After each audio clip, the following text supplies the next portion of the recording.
Hi നമസ്കാരം, ഞാൻ മുബാറക്കാണ്. ഇന്ന് ഈ വീഡിയോയിലൂടെ ഞാൻ നിങ്ങളെ പരിചയപ്പെടുത്താൻ പോകുന്നത് ക്യാൻവ വഴി എങ്ങനെ നമുക്ക് ബൾക്കായിട്ട് സർട്ടിഫിക്കറ്റ് ക്രിയേറ്റ് ചെയ്യാം എന്നുള്ളതിനെ പറ്റിയിട്ടാണ്. എക്സാമ്പിളായിട്ട് പറയുകയാണെന്നുണ്ടെങ്കിൽ, ഇപ്പോൾ നിങ്ങളൊരു കോമ്പറ്റീഷൻ എന്തെങ്കിലും കണ്ടക്ട് ചെയ്യുകയാണെന്നുണ്ടെങ്കിൽ ഒരു 10 ആളോ അല്ലെങ്കിൽ 20 ആളൊക്കെ ഉണ്ടെന്നുണ്ടെങ്കിൽ നിങ്ങൾക്ക് ക്യാൻവയിൽ സർട്ടിഫിക്കറ്റ് ക്രിയേറ്റ് ചെയ്യാൻ പറ്റും. പക്ഷേ പല ആളുകൾക്കും അറിയില്ല അതെങ്ങനെ ബൾക്കായിട്ട് ക്രിയേറ്റ് ചെയ്യുക എന്നുള്ളത്. അതുകൊണ്ട് തന്നെ പല ആളുകളും ചെയ്യുന്ന ഒരു മിസ്റ്റേക്ക്, ഓരോന്നും സെപ്പറേറ്റ് ആയിട്ട് ഇങ്ങനെ ക്രിയേറ്റ് ചെയ്ത് പോവുകയാണ് ചെയ്യുക. ക്യാൻവ നമുക്ക് ബൾക്കായിട്ടുള്ള സർട്ടിഫിക്കറ്റ് ക്രിയേറ്റ് ചെയ്യാനുള്ള ഒരു ഓപ്ഷൻ നമുക്ക് പ്രൊവൈഡ് ചെയ്യുന്നുണ്ട്.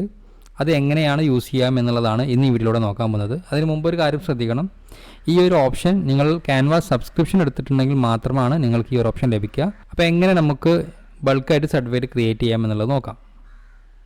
അതിനുവേണ്ടി നിങ്ങൾ എന്ത് ചെയ്യണം, ഒരു എക്സൽ ഷീറ്റ് പ്രിപ്പയർ ചെയ്യണം. ആ എക്സൽ ഷീറ്റിൽ നിങ്ങൾക്ക് ഫസ്റ്റിൽ പേര്, പിന്നീട് എന്താണോ വേണ്ടത്, ലെവലാണെങ്കിൽ ലെവൽ, അതല്ലെങ്കിൽ സർട്ടിഫിക്കറ്റ് നമ്പർ ആണെങ്കിൽ സർട്ടിഫിക്കറ്റ് നമ്പർ, എന്താണ് വേണ്ടത് എന്നുള്ളത് നിങ്ങൾ ആദ്യം ഡിസൈഡ് ചെയ്ത് അതിനനുസരിച്ച് ഒരു എക്സൽ ഷീറ്റ് തയ്യാറാക്കുക.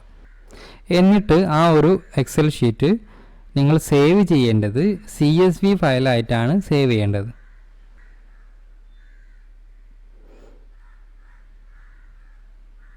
CSV ഫയലായിട്ട് സേവ് ചെയ്യുക.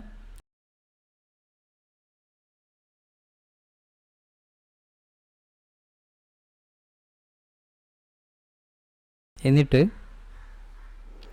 ക്യാൻവയിലേക്ക് വരിക. ക്യാൻവയിലേക്ക് വന്നിട്ട് നിങ്ങൾ എന്ത് ചെയ്യുക, സാധാരണ നമ്മൾ ക്യാൻവ ഓപ്പൺ ചെയ്ത പോലെ തന്നെ അവിടെ പോയിട്ട് നിങ്ങൾക്ക് സർട്ടിഫിക്കറ്റ് സെർച്ച് ചെയ്ത് കൊടുക്കുക. ഇത് നിങ്ങൾ ക്യാൻവ എന്ന സർട്ടിഫിക്കറ്റ് എന്നുള്ളത് ക്ലിക്ക് ചെയ്ത് കഴിഞ്ഞാൽ നിങ്ങളൊരു പുതിയൊരു വിൻഡോയിലേക്ക്, ആ സർട്ടിഫിക്കറ്റിൻ്റെ പേജിലേക്ക് വരും. അവിടെ നിങ്ങൾക്ക് ഇഷ്ടപ്പെട്ട ഏതെങ്കിലും ഒരു ഡിസൈൻ സെലക്ട് ചെയ്യുക. ഞാനിവിടെ ജസ്റ്റ് ഒരു ഡിസൈൻ സെലക്ട് ചെയ്തിട്ടുണ്ട്. എന്നിട്ട് ജസ്റ്റ് ഒന്ന് അതിൻ്റെ കളറൊന്ന് ചേഞ്ച് ചെയ്ത് കൊടുക്കുകയാണ്.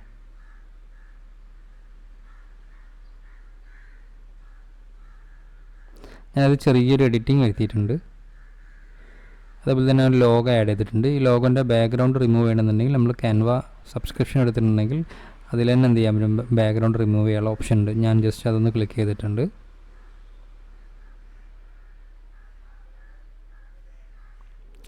ഇത്രയും ചെയ്തതിന് ശേഷം എനിക്ക് പേരും അതേപോലെ തന്നെ ലെവലുമാണ് ചേഞ്ച് ചെയ്യേണ്ടത്.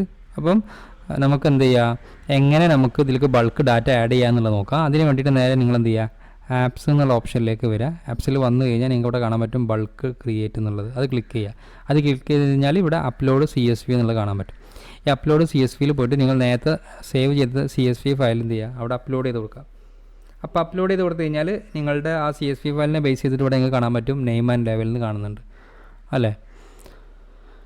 അപ്പോൾ എനിക്ക് ഫസ്റ്റിൽ നെയിമാണ് ചേഞ്ച് ആവേണ്ടത്. ആ നെയിം ചേഞ്ച് ചെയ്യേണ്ട റൈറ്റ് ബട്ടൺ ക്ലിക്ക് ചെയ്യുക. റൈറ്റ് ബട്ടൺ ക്ലിക്ക് ചെയ്തിട്ട് ഇവിടെ കാണാൻ പറ്റും കണക്റ്റ് ഡാറ്റ എന്നുള്ളത്. അവിടെ എന്ത് ചെയ്യുക,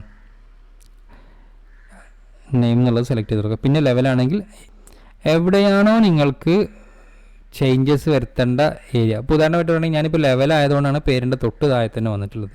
നിങ്ങളുടെ കേസിൽ നിങ്ങൾക്ക് ചിലപ്പോൾ അവിടെ ഒന്നും ചേഞ്ച് ചെയ്യേണ്ട, സർട്ടിഫിക്കറ്റ് നമ്പർ എന്നുള്ളിടത്താണ് ചേഞ്ച് ചെയ്യുന്നത്. അത് ചിലപ്പം താഴെയാണെന്നുണ്ടെങ്കിൽ ആ താഴെ ഭാഗത്തുള്ള സർട്ടിഫിക്കറ്റ് നമ്പറിൻ്റെ മുകളിൽ സെലക്ട് ചെയ്തിട്ട് വേണം റൈറ്റ് ബട്ടൺ ക്ലിക്ക് ചെയ്തിട്ട് കണക്റ്റ് ഡാറ്റ കൊടുക്കാൻ. ഓക്കെ, ഞാനിപ്പോൾ ഇവിടെ ലെവൽ എന്നുള്ളത് തൊട്ട് താഴെ കൊടുക്കുന്നത് കൊണ്ട് തന്നെ എന്ത് ചെയ്യുന്നുണ്ട്, അതിൽ ക്ലിക്ക് ചെയ്തിട്ട് കണക്റ്റ് ഡാറ്റ എന്നുള്ളത് സെലക്ട് ചെയ്യണം. ഇപ്പോൾ നമുക്ക് കാണാൻ പറ്റും ആ എക്സൽ ഷീറ്റിലുള്ള ഡാറ്റകളുടെ ഡീറ്റെയിൽ ഇവിടെ കാണാൻ പറ്റും. ഇവിടെ ഞാൻ നാല് പേരുടെ ഡീറ്റെയിൽസാണ് എൻ്റർ ചെയ്തിട്ടുള്ളത്. അതുകൊണ്ടാണ് ഇവിടെ 4 പേരുടെ ഡീറ്റെയിൽസ് കാണുന്നത്. നിങ്ങൾക്ക് എത്ര പേരുടെ ഡീറ്റെയിൽസും ഒരുമിച്ച് ഇതുപോലെ ചെയ്യാവുന്നതാണ്. ഞാൻ നിങ്ങൾക്ക് ജസ്റ്റ് എക്സാമ്പിൾ കാണിച്ചു തരാൻ വേണ്ടിയിട്ട് മാത്രമാണ് ഇങ്ങനെ ചെയ്തിട്ടുള്ളത്. ശേഷം ജനറേറ്റ് പേജ് എന്നുള്ളത് ക്ലിക്ക് ചെയ്യുക. ഇവിടെ ഞാൻ നേരത്തെ കൊടുത്തുള്ള ആ ഡീറ്റെയിലിനെ ബേസ് ചെയ്തിട്ട് സർട്ടിഫിക്കറ്റ് ഇവിടെ ക്രിയേറ്റ് ആയി. അതുപോലെ തന്നെ ഡിഫറെൻറ്റ് പേരും അതുപോലെ ലെവലും ചേഞ്ച് ആയിട്ടുണ്ട്. അപ്പോൾ വളരെ ഈസി ആയിട്ട് തന്നെ ഈ ഒരു കാര്യം ചെയ്യാവുന്നതാണ്. എന്നിട്ട് നിങ്ങൾക്ക് എന്ത് ചെയ്യാം, ഡൗൺലോഡ് ചെയ്തിട്ട് പ്രിൻറ്റ് ചെയ്യണമെങ്കിൽ പ്രിൻറ്റ് ചെയ്യാം. ഇത്രയാണ് ഈ വീഡിയോയിലുള്ളത്. ഈ വീഡിയോ നിങ്ങൾക്ക് മനസ്സിലായിട്ടുണ്ടാവുമെന്ന് വിചാരിക്കുന്നു. എന്തെങ്കിലും ഡൗട്ട്സോ കാര്യങ്ങളോ ഉണ്ടെങ്കിൽ താഴെ കമൻറ്റ് ചെയ്യുക. ക്യാൻവ പർച്ചേസ് ചെയ്യാനുള്ള ലിങ്ക് ഞാൻ ഈ വീഡിയോയുടെ ഡിസ്ക്രിപ്ഷനിൽ കൊടുത്തിട്ടുണ്ട്. നിങ്ങൾക്ക് അതുവഴി ക്യാൻവ പർച്ചേസ് ചെയ്യാവുന്നതാണ്. പുതിയൊരു ടോപ്പിക്കുമായിട്ട് നമുക്ക് അടുത്ത വീഡിയോയിൽ കാണാം. അതുവരേക്കും ബൈ.